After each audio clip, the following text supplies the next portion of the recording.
خدا را اپنے آپ کو بے چین نہ کرو، بے قرار نہ کرو، بے سکون نہ کرو، رب کی یاد میں آ جاؤ، درود و سلام میں آ جاؤ، نعت کے حسن میں آؤ، تلاوت کی دنیا میں آؤ، سجدوں کے نور میں آؤ، آؤ کبھی کھول کے دل مسجد کی صفائیاں کریں، آؤ آؤ نہ کبھی کوئی بوڑھا دادی نانی دادا ان کے پاس بیٹھ کے پیر دبا کے اللہ کو راضی کریں۔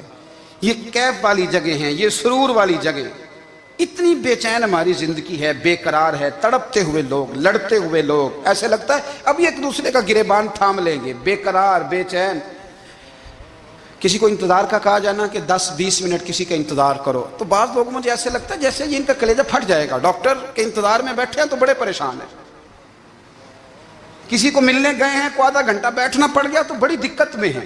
اپنے آپ کو سکون دیں۔ آپ یقین کریں بڑا مزہ آتا ہے، کبھی کسی کا انتظار کرنا پڑے تو 2-4 تسبیح درود شریف پڑھی جاتی ہے، یعنی ذوق بن جاتا ہے کہ چلو اللہ نے موقع دیا ہے، کوئی سرکار کو یاد کر لیں، تنہائی مل گئی۔ ہمارا مزاج جس سختی کا شکار ہے، وہ سختی آہستہ آہستہ ہمیں زیادہ آزمائش میں ڈال گئی۔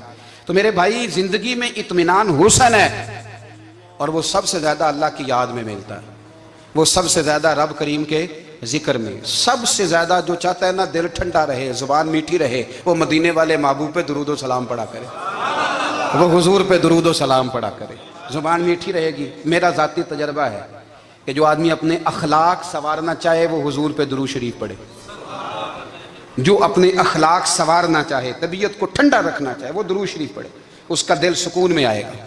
کچھ کام اور ہیں زندگی میں اطمینان کے لیے، ان کا ہونا بھی بڑا ضروری ہے۔ سب سے پہلے اگر آپ چاہتے ہیں نا زندگی میں سکون ہو تو حقیقتوں کا سامنا کرنا سیکھیں۔ آپ جو ہیں وہ رہنا سیکھیں، جو آپ نہیں ہیں وہ بننے کی کوشش نہ کریں۔ حقیقت کا سامنا کرو گے تو زندگی اطمینان میں آ جائے۔ ہم نے نا بہانے بنا لیے ہیں، ہیلے بنا لیے، جھوٹ کے سہارے اپنے آپ کو اونچا کر لیا۔ ایک آدمی سے کہا جاتا ہے تو رشوت نہ لے، تو کہتا ہے میں غریبوں سے نہیں لیتا۔ تو میرا سوال یہ ہے کہ امیروں کا حساب لینے کی اللہ نے تیری ڈیوٹی لگائی ہے، تیرے ذمہ لگایا ہے کہ تو امیروں کا حساب کر، تمہیں کیا ضرورت پڑی ہے؟ ہم نا بہانہ کرتے ہیں، رشوت لینے والے کا الگ بہانہ ہے اور سفارش والے کا الگ بہانہ ہے۔ حقیقت کا سامنا کریں، حقیقت کا۔ جو میرے ذمہ داریاں ہیں وہ میں نے پوری کرنی، جو آپ کی ذمہ داریاں ہیں وہ آپ جان نہ چھڑائیں، حقیقت پسند بنیں۔ میرے رسول کریم، پھر پڑھیے درود شریف صلی اللہ تعالی علیہ وسلم۔ حضور صلی اللہ علیہ وسلم نے فرمایا کہ میری بیٹی سیدہ فاطمہ الزہرا رضی اللہ تعالی عنہا صرف جنتی نہیں، جنتی عورتوں کی سردار ہے۔ لیکن حضور نے یہ بھی فرمایا کہ فاطمہ یہ خیال رکھنا اگر اللہ نے حساب پوچھا تو حساب تم نے خود دینا ہے۔ حقیقت کی طرف توجہ کرائی حضور نے، وہ صرف جنتی نہیں، جنتی عورتوں کی سردار ہیں، پر حقیقت کی جانب توجہ۔ میں حقیقت یہ ہے کہ اگر مالک نے حساب پوچھا تو اس کی تیاری بھی کرنی ہے۔ دیکھیں نا، ہمیں کچھ یقین نہیں، اللہ معاف کرے کہ ہمارا حساب کیسا ہوگا، لیکن کتنے آزاد ہیں۔ یعنی بڑی دلیری سے بندے کہتے ہیں فجر نہیں پڑھتا جی، 3 پڑھتا ہوں جی، عشاء رہ جاتی ہے جی، کپڑے صاف، بڑی دلیری سے۔ اور سیدہ فاطمہ الزہرا نے ساری رات مصلی باز رکھا ہے، حالانکہ انہیں یقین تھا کہ رب مجھے بغیر حساب کتاب جنت دے گا۔ حقیقت کا سامنا کریں، جو حقوق آپ کے ہیں وہ آپ نے ادا کرنے ہیں، جو ذمہ داریاں ہیں وہ ذمہ داریاں ہیں۔ دیکھیں نا، حضرت موسیٰ کلیم اللہ علیہ السلام کے پاس اسرائیل روح نکالنے آئے تو حضرت موسیٰ نے تھپڑ مارا، آنکھ نکال دی، واپس گئے۔ اللہ انہوں نے تو جلال فرمایا ہے، کہا موسیٰ علیہ السلام سے کہیے بیل کی پشت پر ہاتھ رکھیں، جتنے بال ان کے دستے مبارک کے نیچے آئیں گے اتنے 1000 سال ان کی عمر بڑھا دی جائے گی۔ یعنی میرے کان میں کوئی بتا دے کہ جناب 60 سال بڑھ گئی، یا آپ کے کان میں کوئی کہہ دے تو خوشی ہوتی ہے کہ نہیں؟ لیکن یہ حقیقت پسندی نہیں، اس لیے کہ 60 بھی گزر جائیں گے، 70 بھی، یہ حقیقت نہیں۔ حضرت موسیٰ کلیم، چلے میں مثال دیتا ہوں، سمجھ لے 10 بال، حالانکہ بہت زیادہ آتے ہوں گے، 10 بال اگر حضرت موسیٰ کے ہاتھ کے نیچے آئے تو 10,000 سال تو عمر بڑھ گئی نا۔ 10 یعنی 10 سال نہیں، 10 100 نہیں، 10 بہت زیادہ تھی نا۔ تو حضرت موسیٰ کلیم اللہ علیہ السلام سے آ کے عرض کیا گیا، حضور بیل کی پشت پر ہاتھ رکھیں، جتنے آپ کے ہاتھ کے نیچے بال آئیں گے اتنے 1000 سال عمر بڑھ جائے گی۔ تو حضرت موسیٰ نے حقیقت پسندی والی بات کی، فرمایا پھر کیا ہوگا؟ 10,000 سال کے بعد پھر کیا ہوگا؟ کہ حضور جانا تو پھر بھی ہے، فرمایا پھر ابھی چلتے ہیں۔ اگر جانا ہے نا، جانا ہے تو پھر اگر جانا ہے تو پھر ابھی، اور سجنوں اگر نماز پڑھنی ہے تو ابھی کیوں نہیں؟ اگر داڑھی رکھنی ہے تو پھر رمضان کا انتظار کیوں کریں؟ ابھی کیوں نہیں؟ اگر سچ بولنا ہے تو پھر، اگر رزق حلال کھانا ہے تو پھر انتظار کا ہے گا؟ حقیقت ہوتی ہے، بہانہ ہوتا ہے، حقیقت چھپ نہیں سکتی بناوٹ کے اصولوں سے، کیونکہ خوشبو آ نہیں سکتی کبھی کاغذ کے پھولوں سے، یہ بات یاد رکھیں۔ اگر جانا ہے تو حضرت کلیم فرمانے لگے پھر 10,000 سال کے بعد بھی جانا ہے تو آج بھی ہمیں بے قراری زندگی میں اس لیے کہ ہم حقیقت پسند نہیں، ہم بہانوں میں، ہم ہواؤں میں جیتے ہیں، ہواؤں میں، خیالات میں زندگی گزارتے ہیں۔ بڑا ٹائم پڑا ہے، مثلاً کتنا میرے رسول کریم صلی اللہ تعالیٰ علیہ وآلہ وسلم نے ایک دن صحابہ سے فرمایا تمہیں حیا نہیں آتی؟ حضور کیا ہوا؟ فرمایا وہ والے مکان بناتے ہو جن میں تم رہ نہیں سکتے، وہ والا مال جمع کرتے ہو جو کھا نہیں سکتے، حیا نہیں آتی؟ عرض کی حضور حکم کریں تو محبوب فرمانے لگے جوتے کا ایک تسمہ بند کرتا ہوں تو سوچتا ہوں دوسرا بند کرنے سے پہلے موت آ جائے گی، ایک سانس اندر جاتی ہے تو دوسرا آنے سے پہلے میں یاد کرتا ہوں کہ مجھے دنیا سے جانا ہے۔ تمہیں حیا نہیں آتی؟ وہ مکان بناتے ہو جن میں رہ ہی نہیں سکتے، وہ مال جمع کرتے ہو جو کھا، حقیقت پسند نہیں بھائی ہم۔ بہت سارے لوگ یہاں بڑی باتیں سناتے ہیں، بڑی، میں کہتا ہوں اصل میں نا زیادہ باتیں سنا کے نا بیچارہ اپنے آپ کو مطمئن کرنا چاہتا ہے، اصل بات یہ ہے کہ اندر سے نا ہلا ہوا ہے، کچھ بھی نہیں، بڑا زیادہ ہنستا ہے اور مجھے لگتا ہے کہ کوئی گہرا زخم چھپا رہا ہے، اس لیے ملمہ سازی۔ حقیقت پسند بنو، حقیقت پسند۔ یاد رکھنا من ترک صلاۃ متعمدا فقد کفر، میرے رسول نے حقیقت بیان کی، فرمایا جس نے ایک نماز بھی جان بوجھ کے چھوڑی اس نے رب کے رب ہونے کا انکار کیا، اس نے کفران نعمت کیا، یہ حقیقت ہے۔ کوئی کلیریفیکیشن نہیں، کوئی وضاحت نہیں۔ جو نماز نہیں پڑھتا جھوٹ بولتا ہے، غلط بیانی کرتا ہے۔ جو شخص رزق حرام کما کے کہتا ہے کہ اس کے بغیر گزارا نہیں چلتا، وہ جھوٹ بولتا ہے، اس لیے کہ رب فرماتا ہے جب تجھے پیدا کیا ہے تو تیرا رزق میرے ذمہ ہے۔ اللہ فرماتا ہے کہ لا یکلف اللہ نفسا الا وسعها، میں کسی پر وہ بوجھ نہیں ڈالتا جو اٹھا نہ سکے۔ نماز فرض کیا اس کا مطلب ہے ہم پڑھنے کے قابل ہیں، اس نے ہمارے ذمہ داریاں لگائی ہیں تو مطلب یہ ہے کہ ہم ذمہ داریاں ادا کرنے کے قابل ہیں، ورنہ وہ کہتا ہے میں وہ بوجھ ڈالتا ہی نہیں جو تجھ سے اٹھایا نہ جائے۔ اگر چاہتے ہو کہ زندگی میں اطمینان ملے تو خدا را حقیقت پسند والی زندگی گزارو۔ یہ فضاؤں میں زندہ رہنا، ہواؤں میں، اللہ بڑا معاف کرنے والا ہے، اللہ بڑا کریم ہے معاف کر دے گا، تو بھئی یہ بات صحابہ کو بھی پتا تھی، یہ اہل بیت کو بھی خبر تھی، تو وہ تو ایک ایک بات کا لحاظ کرتے تھے۔ یہ غوث اعظم کو بھی پتا تھی، یہ ان کے والد کو بھی پتا تھی، جنہوں نے کسی کا ایک سیب کھا لیا تھا تو 12 سال اس کے گھر میں نوکری کرتے رہے، انہیں نہیں پتا تھا اللہ بڑا کریم ہے معاف کر دے گا، ایک سیب ہی ہے نا۔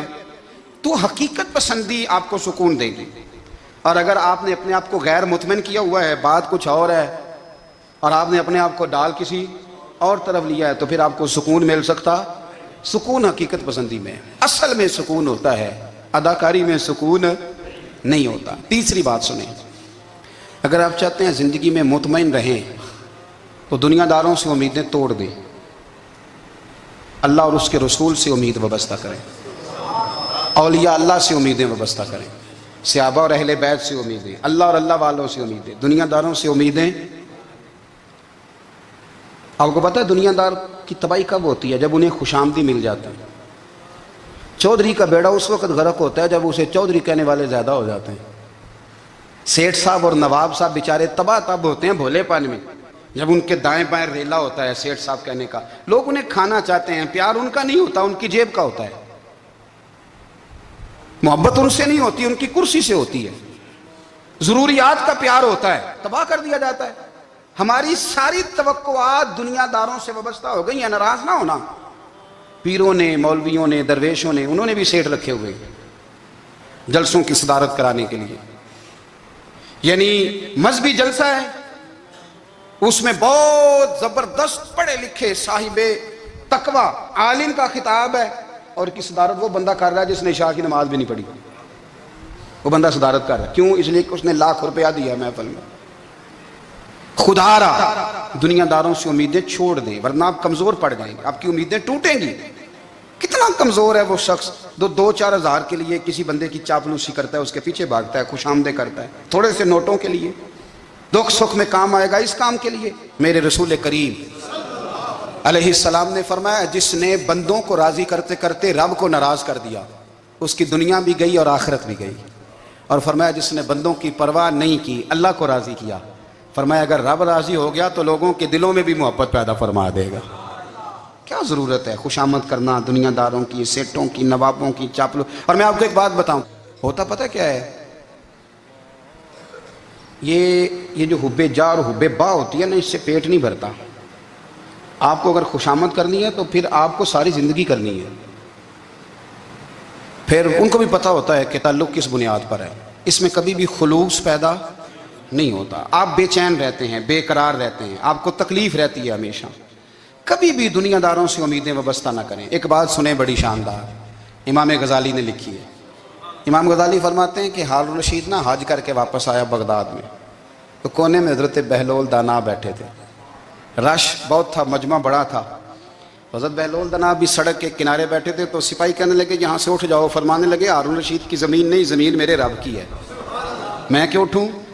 وہ قریب سے گزرا تو سلام لی، تو آپ نے اس کا پروٹوکول دیکھا تو فرمانے لگے ہارون رشید تجھ سے تگڑے تگڑے موٹے موٹے پروٹوکول میں نے لوگوں کے دیکھے ہیں، اور یہ جو تیرے دائیں بائیں آج تیرے نعرے لگا رہے ہیں یہ پہلے ان لوگوں کے نعرے لگایا کرتے تھے، اور تھوڑا وقت گزرنے دے، جو تیرے بعد آئے گا نا یہ سارے پھر ان کے نعرے بھی لگائیں گے۔ تو جھوٹ کی دنیا میں زندہ ہے، ان سے تو نے امیدیں وابستہ کی ہیں، یہ کل اس کے نعرے لگائیں گے۔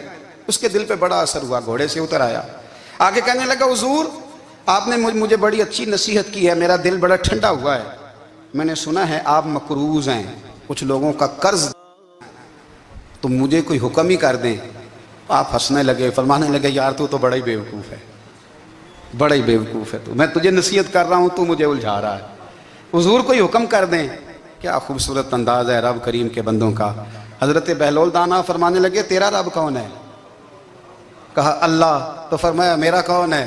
کہا اللہ۔ فرمانے لگے یہ تو نہیں نہ ہو سکتا کہ اللہ ہارون رشید کو دیتا رہے اور بہلول دانا کو بھول ہی جائے، یہ تو نہیں نہ ہو سکتا کہ ہارون رشید کو دیتا رہے اور بہلول دانا کو بھول جائے۔ فرمایا اس کا دل، اس کا ارادہ ہوا، ارادہ قدرت ہوا کہ بہلول مقروض رہنا چاہیے، تو اگر رب مجھے رکھنا چاہتا ہے، دکھ قبول محمد بخشا راضی رہن پیارے، اگر وہ چاہتا ہے میں مقروض رہوں تو میں بھی چاہتا ہوں کہ میں مقروض ہی رہوں، یہ تو نہیں نہ ہو سکتا کہ تجھے دے اور مجھے نہ دے۔ فرمایا میری تجھ سے کوئی امید نہیں، مجھے جب بھی دے گا میرا رب بھی دے گا، اور وہ دے گا تو پھر انشاءاللہ خزانے کھول کے دے گا۔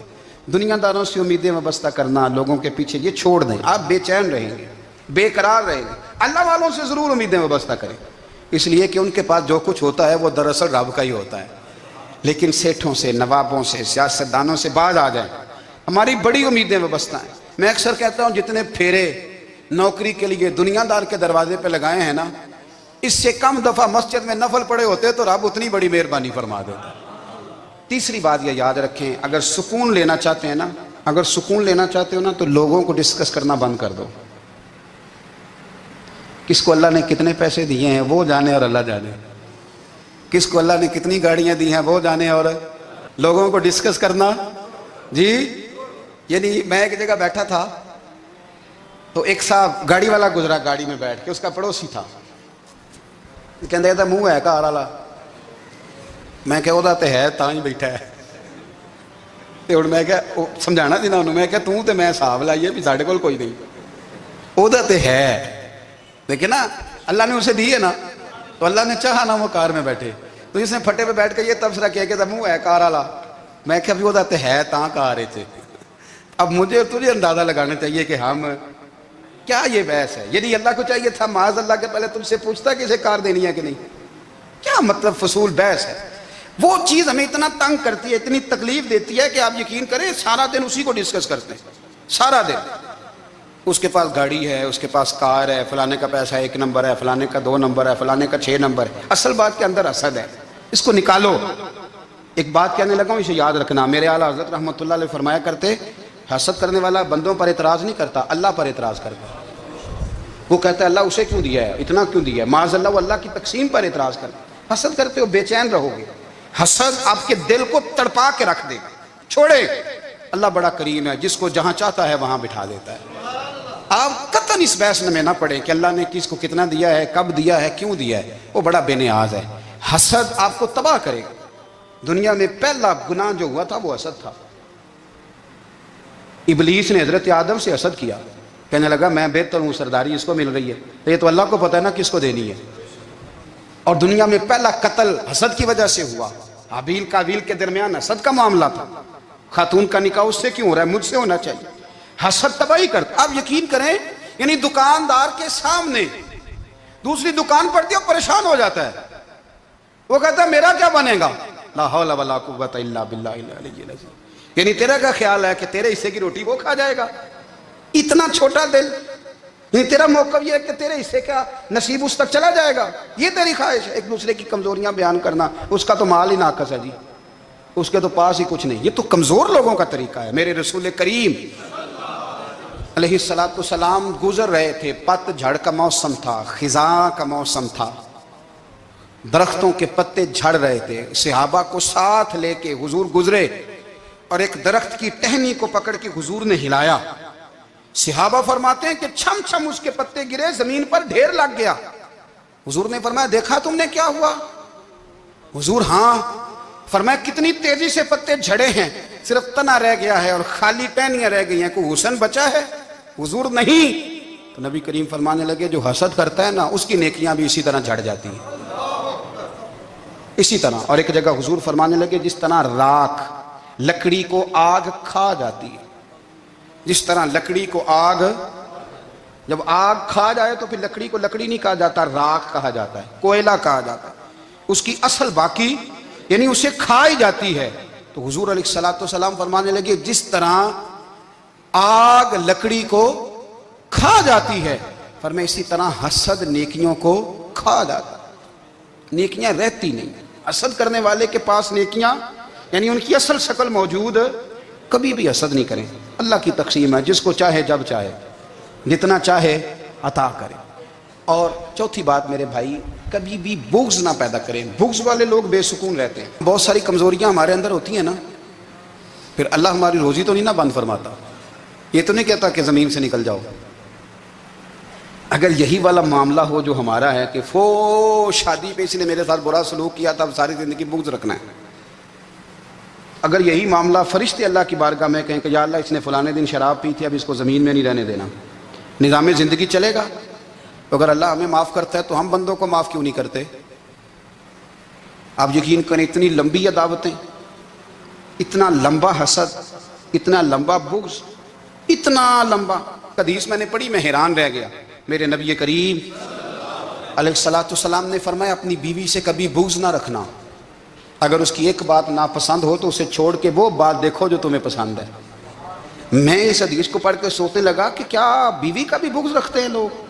اب حضور نے کہا ہے تو اس کا مطلب ہے لوگ بیوی کا بغض بھی رکھتے ہیں۔ اب اس پر استدلال کر کے مجھے کہنا پڑے گا کہ سسرال والوں کا بغض بھی رکھتے ہیں، کہنا پڑے گا کہ بھائی کے سسرال والوں سے بھی بغض رکھتے۔ اس حدیث کی روشنی میں سمجھا کہ لوگ بھابھی کا بغض رکھتے ہیں، بغض، ورنہ عادتیں تو ہماری بھی کئی بری ہوتی ہیں۔ اگر عادات ایک وجہ بنے اختلاف کی تو عادتیں تو ہماری بھی کئی بری ہیں، لیکن ہم اپنی بری عادتوں سمیت اپنے آپ سے پیار کرتے ہیں، اور سامنے والے کی ایک بھی عادت بری ہو تو اس سے بغض رکھتے ہیں۔ بغض نہ پیدا کریں۔ میرے نبی پاک علیہ السلام نے فرمایا کچھ چیزیں تمہارے دین کو مونڈ ڈالیں گی، تباہ کر دیں گی، کاٹ دیں گی۔ حضور کون سی؟ فرمایا حسد، تکبر اور بغض، یہ تمہارے دین کو تباہ کر دیں۔ ہم بے چین اس لیے ہیں کہ ہم نے بہت سارے لوگوں کا بغض پالا ہوا ہے، اور ہر فیلڈ میں سیاستدان نے سیاستدان کا، ذاتیات پر اتر کے بات کرتے ہیں، معزز ترین لوگ، تاجر نے تاجر کا، اللہ ماشاءاللہ بعض جگہ پہ اہل علم بھی ایک دوسرے سے عداوت رکھتے ہیں۔ خدا را دل رب کریم کے آنے کا ٹھکانہ ہے، یہ صاف ہوگا تو اس میں رب رسول کے جلوے ہوں گے، اور اگر اس میں عداوت ہو، اس میں بغض ہو، اس میں کینہ ہو، نفاق ہو، سنیں میرے رسول کریم حضرت ابوبکر صدیق رضی اللہ تعالیٰ عنہ کہتے ہیں میں رو ہی پڑا۔ مکہ فتح ہوا نا تو اکرمہ بن ابو جہل نے پیغام بھیجا کہ میں نا کلمہ پڑھنے کے لیے آ رہا ہوں۔ بات لمبی ہے، میں موضوع پہ رہنا چاہتا ہوں۔ کہتے ہیں جب وہ آنے لگا نا تو نبی پاک نے ہم سب کو بلایا، ہم حاضر خدمت ہوئے تو حضور فرمانے لگے کہ اس کے باپ نے نا بڑا ظلم کیا ہے ہمارے ساتھ، ابو جہل نے بڑا ستایا ہے، بڑی تکلیف دی ہے. آپ مجھے بتلائیں کہ وہ ایک دفعہ کسی شادی پہ بحث ہوتی ہے بیوی کے بھائی کے ساتھ، پھر ساری زندگی اس بیچارے کو